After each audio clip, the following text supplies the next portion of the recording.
योगेंद्र यादव यांना पुरोगामी विचारवंत, समाजवादी विचारवंत म्हणून ओळखत असाल आपण. पण काही जण विसरले असेल तर मुद्दाम आठवण करून देतो. स्वराज इंडिया नावाचा त्यांचा एक पक्ष, हो राजकीय पक्ष, नोंदणीकृत पक्ष आहे.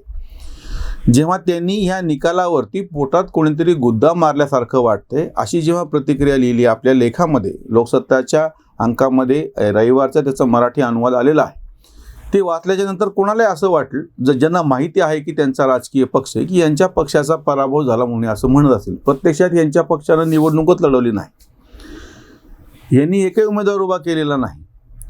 मग यांना पोटात गुद्दा मारल्यासारखं का वाटतो आहे? तर भाजपचा विजय झाला म्हणून यांना पोटामध्ये गुद्दा मारल्यासारखा वाटतो आहे. आपलं लग्न झालं म्हणजे आपल्या ग्रामीण इरसाल भाषेत सांगायचं तर, आणि आपल्याला मूल होत नाही त्याच्याबद्दल काही बोलायच्या ऐवजी तुम्ही शेजाऱ्याला मूल कसं काय झालं म्हणून तुम्हाला जर दुखणं होत असेल असं विचित्र आणि इरसाल भाषेत सांगावं लागेल. इतकी आश्चर्याची गोष्ट आहे की तुम्ही आधी विश्लेषक म्हणून सामाजिक क्षेत्रात काम करणारे समाजवादी चळवळीतले कार्यकर्ते म्हणून सगळ्यांना परिचित होतात. निवडणुकीवरती तुम्ही विश्लेषण करायचं, आकडेवारी, सेफॉलॉजिस्ट तज्ज्ञ, आकडे तज्ज्ञ. मग तुम्ही त्या आम आदमी पक्षामध्ये गेलात त्या केजरीवाल यांच्या बरोबर, तिथून अपमानित होऊन तुम्हाला बाहेर काढण्यामध्ये आलं. तुम्ही स्वतःचा पक्ष स्थापन केला, त्या पक्षाला काहीही यश मिळू शकलेलं नाही. आणि त्यांचं एक वाक्य मागच्या निवडणुकीतलं की मतदाराला कॉलर पकडून मी विचारेल की तू का मत दिलं नाही, ही यांची लोकशाहीवरची निष्ठा.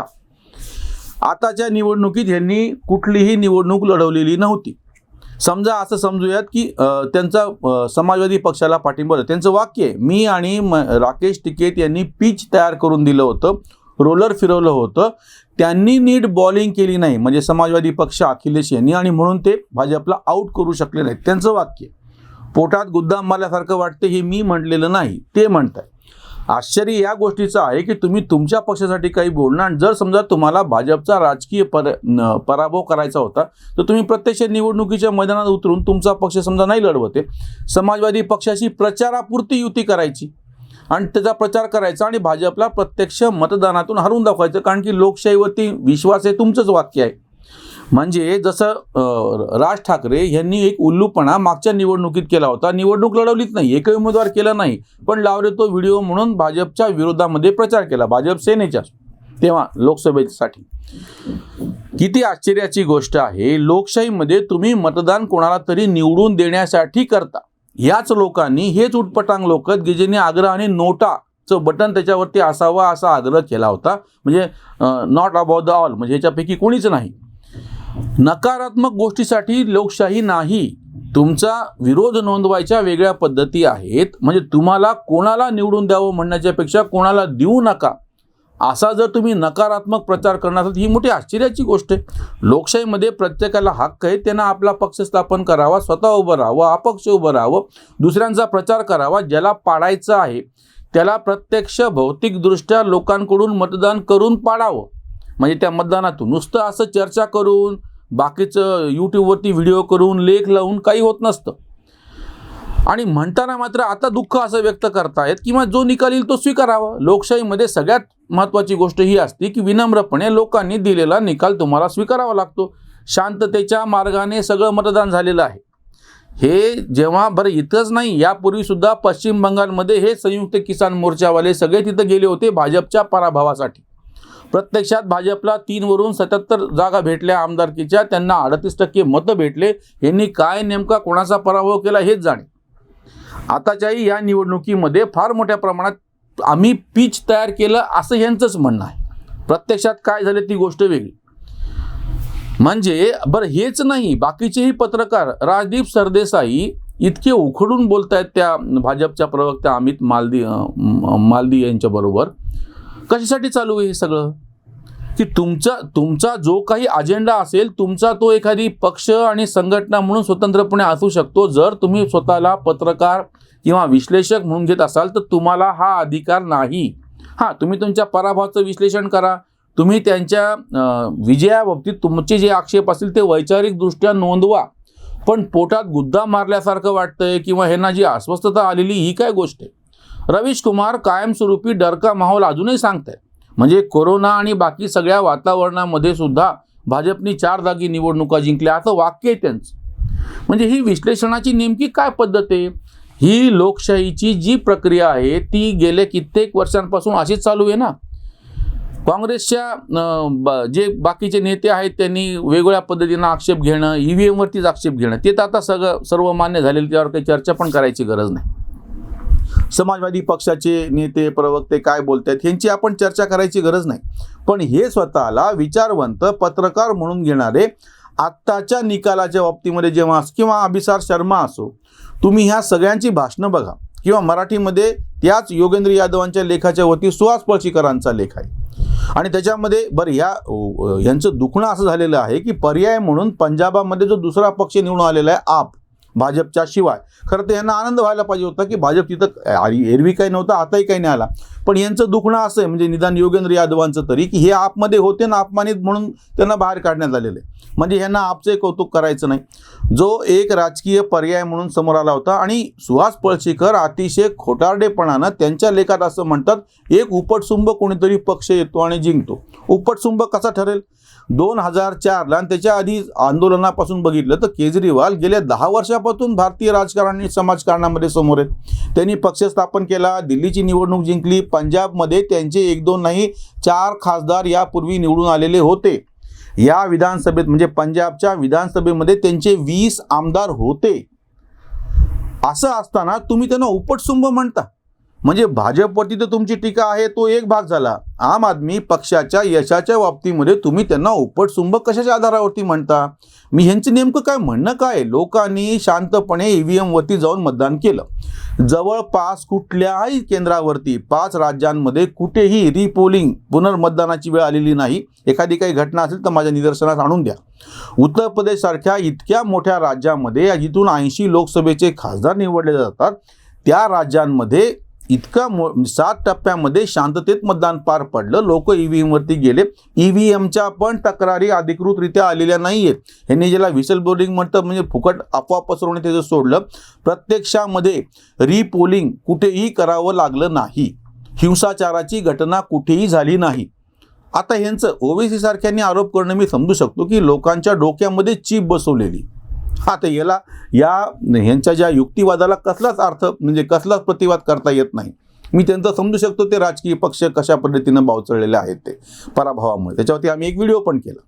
पण आता जेव्हा हे पत्रकार विचारवंत म्हणून घेणारे या 5 राज्यातल्या निकालाचं विश्लेषण करत असताना जेव्हा असं म्हणतात की लोकांची मानसिकताच बदललेली आहे, म्हणजे आता लोकशाही नाही आहे. म्हणजे लोकशाहीमध्ये लोकांनी शांतपणे EVM मधून भाजपला मतदान दिलं किंवा आपला सुद्धा दिलं तरी यांचं म्हणणं आहे की ती लोकशाही नाही आहे.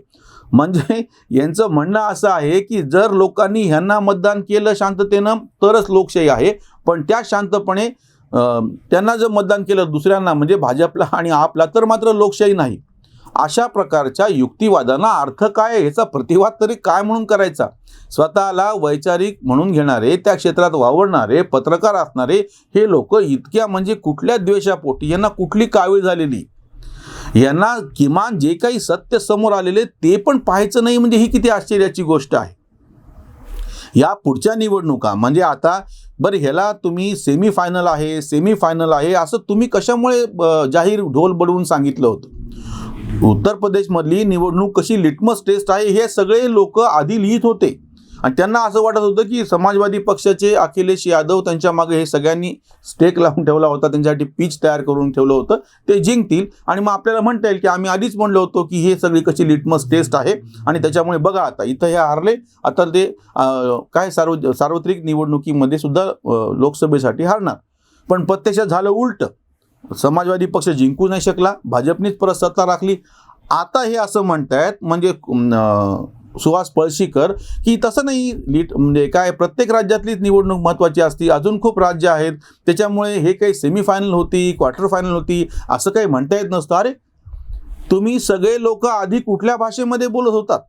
किंवा मी ज्यांच्यावरती व्हिडिओ आधी केला ते कुमार केतकर निवडणुकाच होणार नाहीत 19ला म्हणत होते. सगळ्या निवडणुका झाल्या, शांततेत पार पडल्या, EVM पण नीट काम करत होते, निकाल लागले, वेगवेगळे पक्ष आणि भाजपचाही पराभव म्हणजे लोकशाहीच्या मार्गातून सांगायचं असेल तर पंजाबमध्ये झाला सुद्धा. आणि आता मात्र हे काय म्हणायला लागलेत जे तुम्ही म्हणत होता तसं काहीच घडलं नाही, कुठेच हिंसाचार काही नाही, शांततेमध्ये ही सगळी प्रक्रिया पार पडली लोकशाहीच्या मार्गाने. आणि आता मात्र यांचे वाक्य असे की पोटामध्ये गुद्दा मारल्यासारखं वाटतं आहे, किंवा लोकांची मानसिकताच बदललेली आहे, किंवा लोकशाहीतला दोष आहे की लोकांना जर तुम्ही भुलावलं तर ते तुम्हाला मतदान देतात. भुलावलं, तुमच्याकडं मतदान केलं तर लोकांनी सतत विवेक बुद्धीन वापरून मतदान केलं, आणि दुसऱ्यांना मतदान केलं तर मात्र काय, तर ते मात्र लोकांना तुम्ही भुलावलं, जादू केली आणि त्यांनी ते मतदान केलं. अशी वाक्य यांच्या लेखामध्ये आहेत. ते जे मीम फिरत होतं ना, साडा कुत्ता कुत्ता वाडा कुत्ता टॉमी, तसं झालं. ते आम्हाला मतदान केलं तर लोकशाही आहे, आणि त्या शांततेच्या मार्गाने त्याच EVMचा वापर करून दुसऱ्याला मतदान केलं तर ती मात्र लोकशाही नाही, किंवा लोकशाहीमध्ये कशा विकृती शिरलेल्या आहेत, किंवा लोकशाहीमध्ये कसे दोष निर्माण झालेले आहेत. यांच्या या युक्तिवादाला काहीच अर्थ नाही. भाजप विजय पेटला हा मुद्दा, पोटामध्ये गुद्दा योगेंद्रच्या. करावे ते काय कळेनाच काही, बुद्धीची हो लाही जीव जळे. रबिशच्या साठी डरका माहोल, मेंदुलाच होल पडलेले. आशेचे जयाच्या मावळले दीप, आशेचे जयाच्या मावळले दीप, ऐसा राजदीप बावचळे. निखिल गिरीश सुहास कुमार, द्वेष बुद्धी फार झगमगे. पोट दुखी फार शर्मा अभिसार, शब्द अतिसार झाले ऐसे. कांत निकालाने काय केली स्थिती, कांत निकालाने काय केली स्थिती, पुरोगामी मती कुंठलीही, पुरोगामी मती कुंठलीही. समोर आलेल्या निकालाचं, त्या आकडेवारीचं वस्तुनिष्ठपणे शांतपणे काही ना काहीतरी त्याचं अभ्यास करावा आणि मांडावं. जे सत्य समोर येतं आहे ते स्वीकारावं, हे अपरिहार्यपणे आहे. जे कोणी भाजपचे समर्थक आहेत त्या सगळ्यांनी सुद्धा पंजाबमधला निकाल स्वीकारलेला आहे. त्यांनी कोणी असं म्हणलेलं नाही की त्या ठिकाणी कसं, म्हणजे लोक कसे, पंजाबी लोक कसे नालायक आहेत आणि त्यांनी कसं आपसारख्या पक्षाला निवडून दिलेलं आहे. मग जर तसं असेल तर आता हे स्वतःला जे भाजप विरोधक म्हणून घेणारे आहेत ते भाजपचा सगळा जो विजय आहे 4 राज्यातला आणि आपचा सुद्धा एका राज्यातला, हा शांतपणे स्वीकारत का नाही आहेत? म्हणजे नेमकं असं काय घडलं की ह्यांची तथाकथित विवेकी अशी बुद्धी, विचारबुद्धी त्यांच्या म्हणण्याप्रमाणे ती कुंठली कशामुळे आहे? इथेच थांबूयात. धन्यवाद.